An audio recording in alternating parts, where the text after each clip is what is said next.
बहुत ही सही और सच्चाई से बात कही है। देखिए शरीर भी स्वस्थ हो,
जिसने हमारे को पांच तत्वों के शरीर को बनाया है।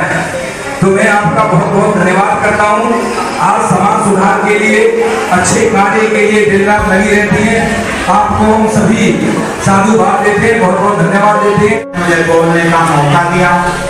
आज अपने पूर्व सांसद श्री रमेश बिदुड़ी जी के जन्मदिन 18/7/2023 पर रविंद्र चौधरी ने जो हेल्थ चेकअप कैंप लगाया और सराहना।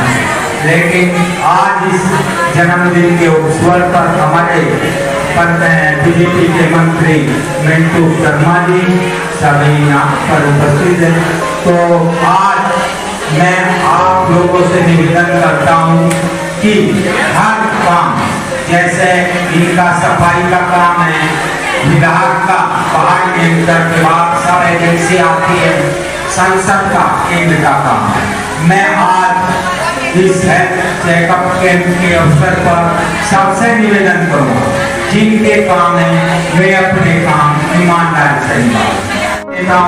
और सभी जो मंच के सामने बैठे हमारी बहन भाई, उनसे निवेदन आराम से अपना बैग चेकअप कराएं और मैं अपनी वाणी को देता हूँ। बारिश हो जाए तो पूरा इलाका जल कम हो जाता है, पूरे नाले बंद पड़े हुए हैं, चाहे वो PWD का नाला है, चाहे वो उड़न विभाग का नाला है।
हमारे यशस्वी पूर्व सांसद श्री रमेश बिदुड़ी जी हमारे बीच में हैं, जिनके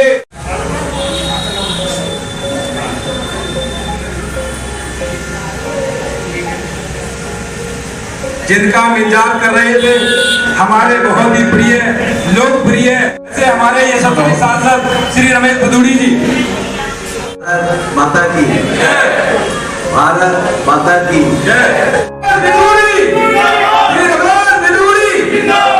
देखिए, बहनों की तरफ से हम सभी उनको आशीर्वाद देते हैं, आशीर्वचन देते हैं और उनको बधाई देते हैं कि आप स्वस्थ और सुखी रहें और ऐसे समाज के ऐसे के कल्याण के लिए कार्य करते रहें। सभी माताओं बहनों से कहूंगा कि ताली बजाकर हमारे सांसद जी को आशीर्वाद दें और वो आगे बढ़े।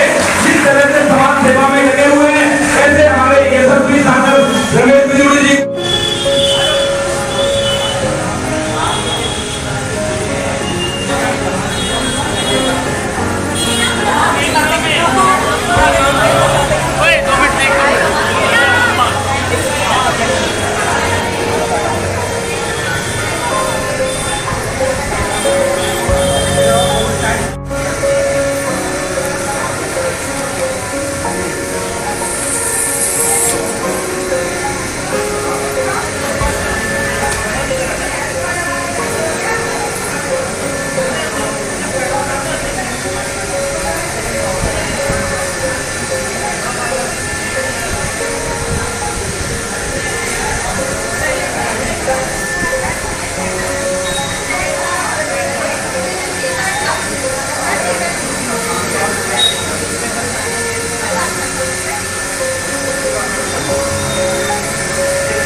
सेवा करने के लिए आए।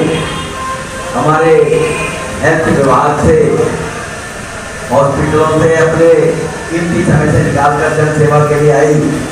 हमारी आशा बहनें, डॉक्टर, आंगनवाड़ी की बहनें, मैं सबका आभार व्यक्त करता हूँ।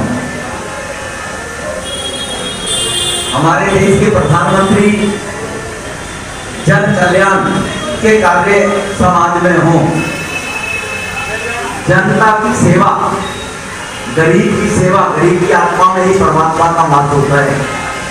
ये हमारी सनातन संस्कृति में कहा भी गया है।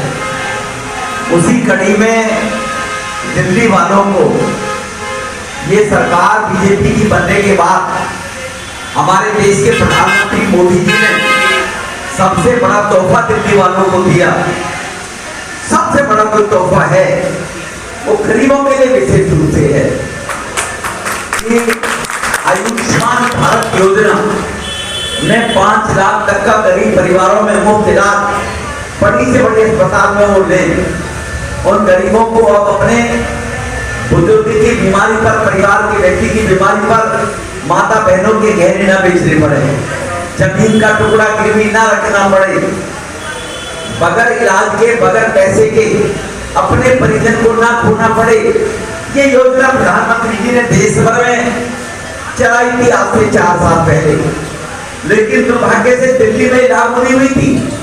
प्रधानमंत्री जी ने कहा था कि हमारी सरकार दिल्ली में आने के बाद हम आयुष्मान भारत योजना दिल्ली में लागू करेंगे और 70 साल से ज्यादा उम्र, 70 या 70 से जिसकी भी ज्यादा उम्र है उसके लिए कोई आर्थिक किसी भी प्रकार की पाबंदी नहीं हो, किसी भी वर्ग से हो।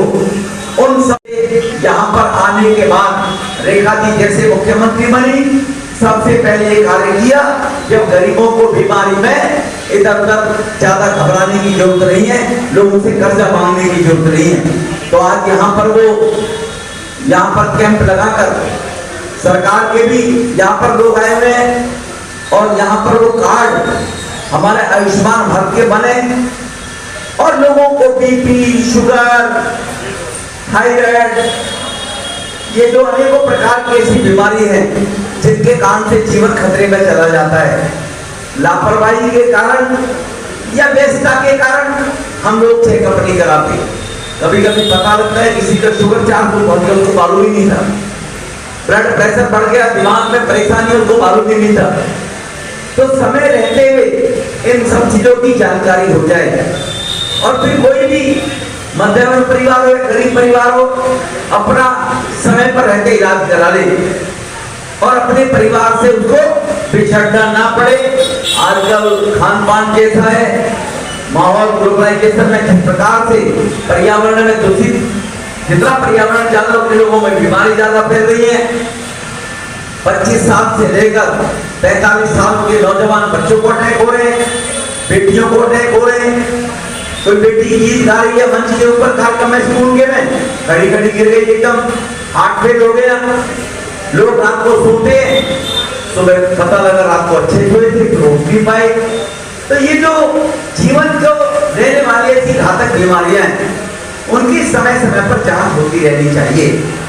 और माननीय प्रधानमंत्री मोदी साहब ने जितने भी जनप्रतिनिधि हैं उनको 11 साल पहले बोला था जब वो प्रधानमंत्री बने कि सभी जनप्रतिनिधि कोई सेवा के ऐसे 2 काम वो अपने आप जिम्मेवारी में ले जो विकास के साथ साथ लोगों की सेवा के साथ साथ वो अलग से करें। कोई बच्चों में काम करे, कोई गरीब विधवा बहनों में काम करे, कोई महिला को उत्थान के काम करे, कोई पर्यावरण में काम करे, कोई पानी बचाने के लिए काम करे। जल के स्रोत धीरे धीरे खत्म होते जा रहे हैं, तो कहीं ना कहीं समाज के कल्याण में आने वाली ऐसी सुविधाएं समाज के लोगों को मिले, ऐसे सामाजिक कार्य किए जाने चाहिए। चाहे दिव्यांगों के लिए करें, चाहे ब्लाइंड के लिए करें, तो ये काम कोई ना कोई जनप्रतिनिधि, ये प्रधानमंत्री जी का विशेष आग्रह है। चाहे पार्षद हो, चाहे विधायक हो, चाहे MP हो, वो करे कि सेवा भाव के में हम काम करें। तो कुटी बहन जहाँ उस काम को, प्रधानमंत्री जी के दिए काम को पूरा करते हुए आज ये यहाँ पर हेल्थ चेकअप कैंप दिए और फ्री जो चेकअप कैंप लगाया जा रहा है उसका आयोजन किए। और यहाँ पर दफ्तर के अंदर जो आयुष्मान भारत कार्ड बन रहे हैं उनकी भी व्यवस्था उन्होंने शुरू की है। तो आप सबको बधाई, शुभकामनाएं।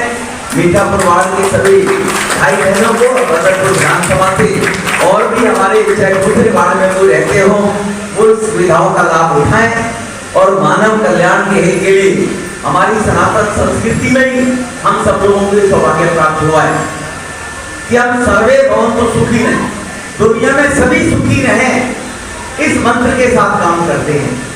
मैं रहूं और मेरा केवल धर्म रहे, हम इस पद्धति पर काम सनातन संस्कृति में नहीं होता है। तो सर्व कल्याण, सबका कल्याण हो, सभी सुखी रहें। उसी कड़ी में ये कैंप यहाँ लगा। मैं इसके लिए पुनः दोबारा से एक बार अपनी बात को दोहराते हुए विशेष रूप से हमारे जो RWA के लोग यहाँ पर बहुत सक्रिय रूप से भागीदारी निभाते सभी छोटे से छोटे कामों को लेकर, दुर्जन जी, उनकी टीम, CL यादव जी, इनको मैंने भागते हुए सब लोगों को देखा है।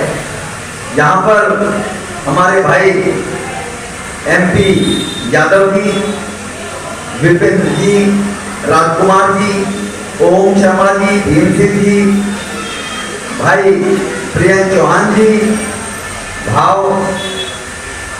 भाई गिरीश जी, सतीश प्रधान जी, डब्बू प्रधान जी, ओम प्रकाश जी, VS पुनीर जी, विभा जी, अनिल जी, सबका में हृदय से पप्पू जी, वेद राठी जी और मंच का संचालन त्रिवेंद्र जी करिए, मैंने पहले भी नाम लिया।